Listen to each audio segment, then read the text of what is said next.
संगमनेर तालुक्यातील काकडवाडी येथील महालक्ष्मी मंदिरातील देवीचे अंगावरील सोन्या चांदीचे दागिने साधारण 25 लाखाचे दागिने हे अज्ञात चोरट्यांनी चोरून नेलेले होते। घटनास्थळाला सर्व वरिष्ठ अधिकाऱ्यांनी भेट दिलेली होती आणि स्थानिक गुन्हे शाखेला पण तपासाच्या सूचना दिलेल्या होत्या। त्याप्रमाणे स्थानिक गुन्हे शाखेचे API धाकराव आणि टीम काम करत होती। सर्व CCTV फुटेज आणि इतर गुन्हेगारांची माहिती संकलित करून सदरचा गुन्हा हा सुयोग दवंगे व त्याच्या एकूण 4 साथीदारांनी केल्याचं निष्पन्न झालेलं आहे।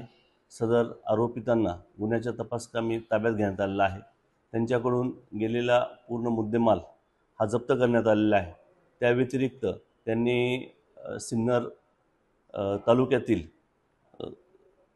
कुंदेवाडी येथील बालाजी मंदिर व वज्रेश्वरी मंदिर या ठिकाणी चोरी केल्याची कबूल दिलेली आहे। त्याच्यातीलही मुद्देमाल हा रिकव्हर करण्यात आलेला आहे। साधारण 27-28 लाखाचा मुद्देमाल हा आतापर्यंत हस्तगत करण्यात आलेला आहे।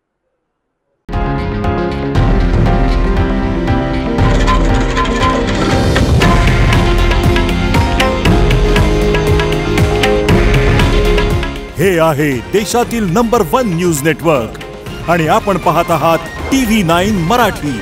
काळजी तुमची, हित महाराष्ट्राचं।